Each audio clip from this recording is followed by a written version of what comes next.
Erev Tov Chavrim, I'm Stephen Ben-Nun. You're watching Israeli News Live. Very serious situation going on over in the Middle East and even in mainland Russia. Also, we have an attack happening in China that has left already 7 dead and some 60 plus wounded.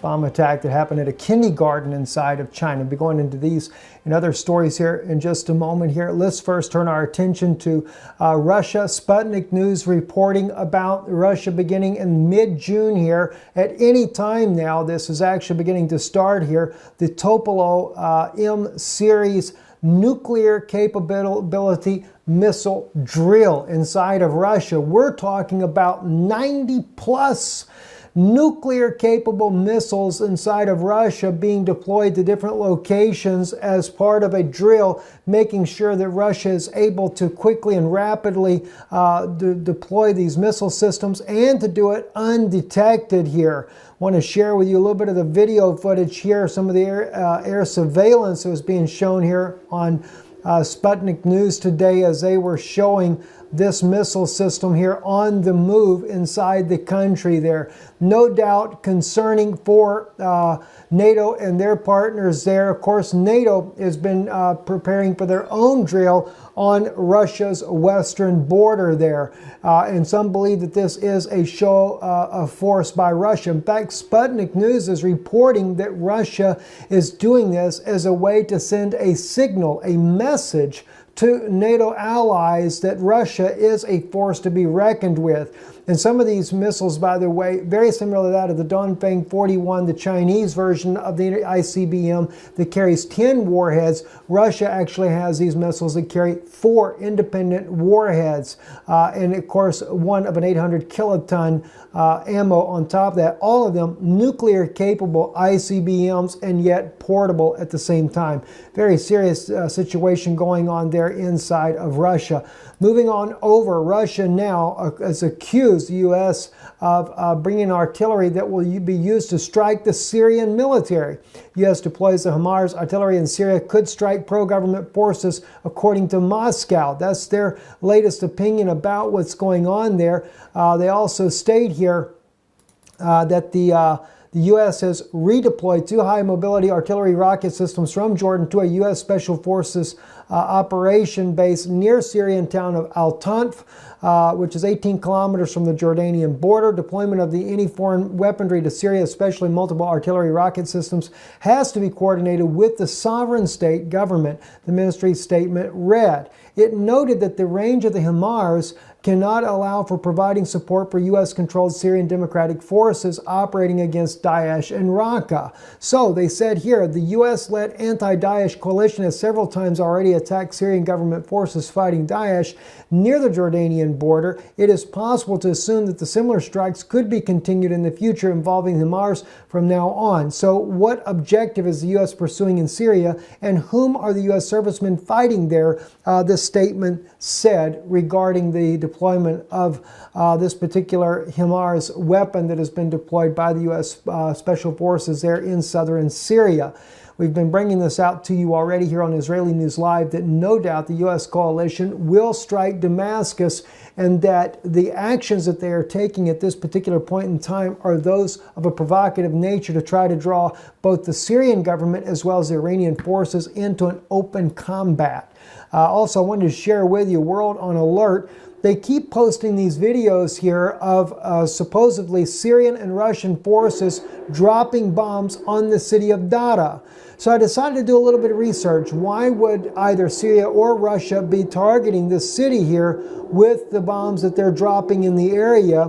Because you could not help but wonder, if Russia or Syria, either one, is targeting this area, there's got to be a decent reason for that. Well, there was a lot of news out there about that, including U.S. media news as well, about the ISIS sweeping through several of the towns, and Dara being the main one that has collapsed under or the massive rebel collapse in Dara came as ISIS swept through this region. So for those out there that are trying to make it look like Syria and Russia are the bad guys for dropping bombs on Dara, you might want to think again. This here was back in February the 20th that ISIS swept through and caused this little town to collapse. And of course, the rebel forces collapsed. That's the U.S.-backed forces collapsed there in Dara. But then again, there's some that would argue that the ISIS is being operated by the U.S. as well.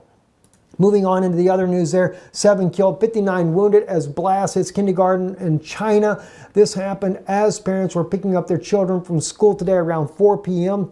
By the way, the injury rate has risen. As I stated already, over 60 have already been injured, accounted as injured in the blast at 4:50 p.m. Thursday. It is still under investigation, trying to determine who did the bombing or what caused this blast in the first place. So we're not fully up to date on this story here, other than to say it is an appalling situation that so many children were affected by this. And by the way, I've seen the photos of it as well. There were definitely children that were unconscious on the ground, one child receiving CPR due to this blast that took place there. Moving on to Qatar, or Qatar as some call it, the blockade, Petro-Yuan, coming war on Iran. This is an op-ed written by Dan Glazebrook, who's a freelance political reporter, writing about this very tense situation going on with Qatar inside or out there in the Middle East there. And, you know, President Trump, by the way, calling this one of the leading sponsors of terrorism, and at the same time working out a deal to buy 15 F-15 fighter jets worth about $12 billion. So I suppose so long as it helps the American economy, it's all right to continue to support those that you know are sponsors of terrorism. But the real thing about this to begin with, and why the United States is even beginning to do military drills with Qatar, which still seems a bit odd, seeing their close ally Saudi Arabia has defined them as extremist, and yet Qatar and Saudi Arabia have worked very close together, sponsoring terrorism throughout the Middle East. So it's kind of like pot calling kettle black. But regardless of the situation, the thing that bothers Saudi Arabia is Qatar's close ties with Iran. And that's what this story is all about here, that he writes about here. Anyway, U.S. President Donald Trump, he writes, speech to the Assembly Gulf leaders in Saudi Arabia on May 21st is worth reading in full. It is deeply disturbing, having praised himself for his $110 billion arms deal with the Saudis. He goes on to talk about the threat posed by terrorism and what a wonderful job the U.S. and Gulf allies, Gulfies, that is, the leading state sponsors of the region's supremacist death squads and its assemblies of proxies are doing in combating it. He then goes on to claim that at the root of the region's terrorism lurks, guess who? The power leading the regional pushback against Islamic State and Al-Qaeda, Iran. Starving terrorists and their territory, their funding, and their false allure of their craven ideology will be the basis of defeating them, he states. But no discussion of stamping out this threat would be complete without mentioning the government that gives terrorists all three: safe harbor financing, backing, and social standing needed for the recruitment. Well, that is pretty much how Joe Biden, in his own attempt to whitewash U.S. involvement, described Trump Saudi's host 3 years earlier. But Trump is not talking about ISIS Saudi backers. He is talking about Iran, the same Iran responsible with its Syria and Russian allies for the fact that the ISIS flag is not today flying over Damascus. It gets worse. Looking on the following passage just after he calls on all nations conscience to work together and to isolate Iran. If we do not confront this deadly terror, we know what the future will bring: more suffering and despair. But if we act, if we leave this magnificent room unified and determined to do what it takes to destroy the terror that threatens the world, then there is a limit to the great future our citizens will have, he said. The birthplace of civilization is waiting to begin a new renaissance. Just imagine what tomorrow could bring. Glorious wonders of science, art, medicine, commerce, and inspiring humankind. Great cities built on the ruins of the shattered towns. New jobs and industries that will lift up millions of people. That's terrible. As he states here, this is the language of genocide. Heroism and genocide have always gone hand in hand, and the settler colonial ideology internationalized by the likes of Trump, for which building great cities are the ruins of shattered towns. I don't know if President Trump really realizes what he's getting into when he says some of the things that he says, but I can tell you one thing. The article sums up exactly what we see going on in the Middle East. And it's not just President Trump. It was whether it be President Trump, President Obama, President Bush, they have all been great supporters of the Saudi royal family. What for? Only to destabilize more of the Middle East and kill more innocent people? Is this the reason for it? I mean, it's deplorable what's going on in the Middle East. And Qatar? Sure, President Trump was right to say they're a sponsor of terrorism, but so are the Saudis. Well, if they're sponsors of terrorism, why give them more weapons to cause more terrorism? I mean, it's really sad, the things that I see that are going on in the world today. And, we might say, is Russia any better? I can't say Russia's any better. But then again, everybody's trying to antagonize Russia.